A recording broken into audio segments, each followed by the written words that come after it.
crash! A loud noise rang out and I immediately rushed to the living room. There, I found my mother-in-law Abigail, breaking dishes. My name is Sophia. I live with my husband William. We met in college, dated through our student years, and got married a little while after graduation. We rented an apartment for just the two of us, but Abigail often came over uninvited. Abigail, what are you doing? Yet again, she had shown up without warning, and for some reason she was smashing our plates. I made her stop and asked why. These cheap dishes aren't fit for a meal. That was her explanation? Breaking our plates for that reason? It's our business what kind of plates we use, isn't it? But Abigail insisted that the kind of plates we used revealed our financial situation. It seemed like Abigail was eager to label me as poor. Sure, I didn't come from a wealthy family, but that doesn't mean I should be looked down upon. What's with that look? You got a problem? Abigail openly showed her anger towards me. Once I had tried to stand up to her and had received a lecture lasting over 3 hours, so now I couldn't bring myself to confront her. In the end, we settled it by agreeing to buy better plates. Is that what happened? While cleaning up the broken plates, my husband William came home. William usually takes my side, even he thinks Abigail's behavior is out of line. Yet he can't stand up to her either. Abigail had been a strict person since he was young, and it got worse after his father passed away. I wonder if the family gathering next weekend will be alright. I hope Mom doesn't go overboard. Yes, a family gathering is planned for next weekend at my in-laws' house. We are worried that Abigail might give us a hard time there too. So that's how we went into the family gathering full of apprehension. Welcome, you poor thing. As expected, Abigail threw those words at me as soon as I arrived. The family gathering had just begun, and let me tell you, Abigail was out for blood. She went on and on about how poor people like me have no basic table manners or any sense of proper dining etiquette. She made it her mission to embarrass me in front of everyone. William tried to come to my defense, but Abigail wasn't having any of it. She continued her verbal assault. There I was at my in-laws' family gathering, still on the receiving end of Abigail's nastiness. What a poor woman she is. The moment she said this, the room went silent, and it felt like my mother-in-law had lost it all. I had had enough. I stood up in the middle of the family gathering. Everyone looked shocked. Abigail was quick to speak. Sophia, where do you think you're going? We're in the middle of a family gathering. Hearing this, my irritation reached its peak. I finally snapped back at her. I can't dine with someone as uncouth as you, Abigail. The room buzzed with whispers. Abigail's face turned beet red. She then loudly berated me. How dare you? You're just my son's wife. How insolent. Family members tried to calm her down, but Abigail was unstoppable. Clearly, my defiance had struck a nerve. William also looked visibly disgruntled by her behavior. Being the wife of my son means you're here to be harassed by me, especially when you're poor. It's unthinkable to stand up to me. Abigail seemed to be living in her own world, pushing her so-called common sense onto everyone else. I thought just because it's your common sense doesn't mean it's everyone else's, you know. It's pretty telling how she's lived her life, if she can't even understand that simple fact. As I was getting ready to leave, Abigail tried to stop me. Wait, you can't do. I'm not done making you miserable. Is she serious? Even in this situation, she still wants to continue tormenting me? She is so insensitive that it's gone beyond infuriating, it's downright baffling. Family members tried to rein in the irate Abigail, but she wouldn't stop. Then Abigail, as if she had done nothing wrong, blurted out, Come on, she's a gold digger who married William. A thief. So anything goes, right? A thief? Me? What on earth is she accusing me of? When did I ever steal from her? To call someone poor and then to label them a thief, she is truly a rude person. Apparently, Abigail sensed my discontent and let me have it again. What's that look for? Don't joke with me. You call me vulgar and then act like you're the victim? I mean, if it's vulgar, it's vulgar. The way she openly demeans people in a room full of family, what else would you call it? Even now, some of our relatives tried to calm Abigail down, but she showed no signs of stopping. In fact, she was berating those trying to stop her. It's no wonder the relatives are starting to get fed up. You, the poor one, give William back. You're the reason he left. As Abigail ranted, she seemed to increasingly blame me for her grievances. She seemed to think it's my fault that William left. Mom, that's an unfair accusation. William tried to refute her, but Abigail wasn't listening. You're being deceived by her. She's gonna take everything from you. If William himself is denying it and she's still not listening, then there is really nothing that can be done. Enough is enough. A loud voice cut through. I turned to see it was one of the relatives. They seemed quite angry that Abigail had ruined what was supposed to be a pleasant family gathering. Even after being scolded, Abigail wasn't backing down. Why am I the one getting blamed at? She's the bad one. This irrational grudge is getting tiresome. It's not like I did anything wrong. The relatives continued. By any logic, you're the one at fault for causing this chaos. Yeah, exactly. I felt comforted as more people began to side with me. Even Abigail seemed to start feeling cornered. What's wrong with you all? I'm not the bad one. Do you understand the pain of having your son taken away? But we have been saying it's not like that. Wouldn't clinging to your parents' home even in your 40s and 50s be more troubling? It's about time you understood that eventually everyone has to leave the nest. Finally, the relatives spoke in unison.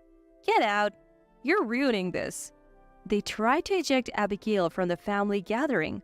I hadn't wanted it to go this far, but it seems they couldn't tolerate her ruining the long-awaited reunion. The look on everyone's faces was one of sheer anger. Certainly taken aback, Abigail started saying some unbelievable things. Enough already, William. Divorce this woman right away. Whoa, what? How did divorce suddenly become the topic? She's the one in the wrong, and yet she is directing malice towards us? She really should stop. It's because of a woman like her that everyone's mad at me. She's the root of all of this. She brings bad luck. Now she's calling me a bringer of bad luck. How many derogatory terms does she have in her vocabulary? I'm starting to get curious. But honestly, listening to any more of this will just make me angry. I have got to put a stop to this soon. Abigail, just give it up. You better leave before you make things worse. As soon as I said that, Abigail started yelling again. What? This is my house. You should be the one to leave. You never should have married William. Divorce him. At this point, there is no room for constructive dialogue. That's what I thought. I really didn't want to do this, but I have no other option. After confirming with William and getting his permission, I revealed a secret to Abigail. All right, Abigail, I'm going to stop the monthly payments to your family. Are you okay with that? The room went dead silent for a moment. Huh? Finally, Abigail murmured, clearly not understanding what I was saying. What? The payment? Isn't that something William is handling? You have no right to interfere. Abigail seemed to be misunderstanding. The truth is, it was not William, but me, who had been sending money to the family each month. I own a couple of small businesses, you see. The profits from those are what I have been sending to you, but after today, I can't let your behavior slide, so the payments stop. Upon hearing this, Abigail's face quickly turned pale. Her face has gone from red to pale. She's having a busy day, isn't she? Wait, no one told me about this. You've been sending money? What about William's job? Turns out, Abigail didn't even know that William had quit his job a while back to focus on housework. Focusing on harassing me, She didn't even know about her own son's situation. Beyond disbelief, it's just pitiful. Seems like Abigail realized she's in hot water and started asking William for help. William, do something, convince this woman. Abigail clung to William, but William pushed her away. Mom, you've been rude to Sophia, considering all that's happened. Isn't this kind of deserved?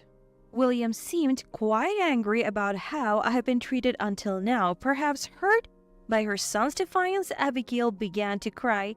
Don't say that. Convince Sophia for me. No matter what she said, William's answer was no. He had already warned Abigail repeatedly not to mistreat me, but she never listened. Only asking for help when you are in a tight spot won't fly. Then Abigail started asking their relatives at the venue for help. Everyone, did you hear that? This strict daughter-in-law will stop sending me money. I won't be able to make ends meet. Isn't that awful? Desperate times call for desperate measures, it seems. It's a display of tenacity. However, just like William, the relatives said, it's your own fault, you're responsible, and didn't take Abigail's side. Abigail looked desperate, but she still had the energy to angrily retort. How cold-hearted. I'm in a difficult situation and not a single one of you will help. It seems the relatives had something to say too. Abigail, did you ever help us when we were in trouble? Faced with that, Abigail was speechless. Apparently, she had never done such a thing. You even mocked us, let alone help. We have no intention of helping someone like that. It looked like the relatives held quite a grudge against Abigail too. I always thought her personality would make her many enemies, but I never imagined not a single relative would be on her side. It's ironic. Don't say that. I'll help you from now on. Just help me this once. Abigail tried to cling to the relatives, but everyone looked annoyed. Well, of course.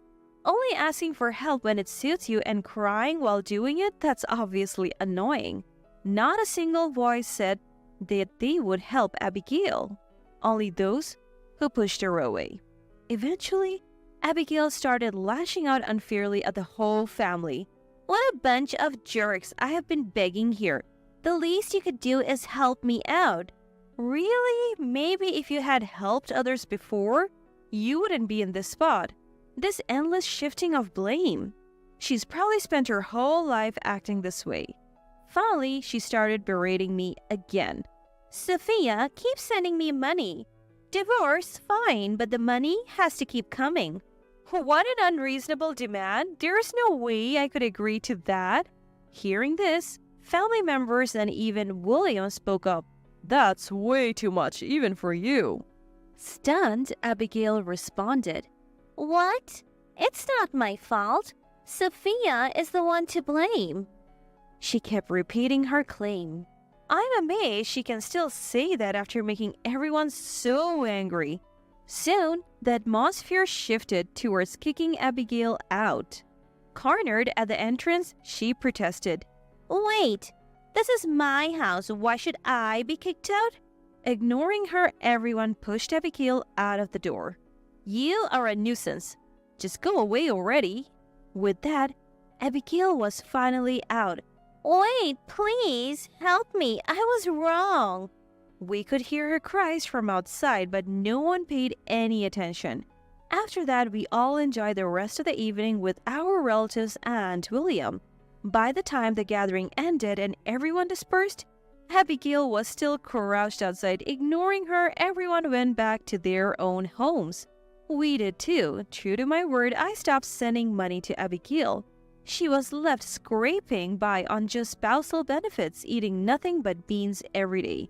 It's a valuable lesson for someone who's acted so unreasonably her whole life.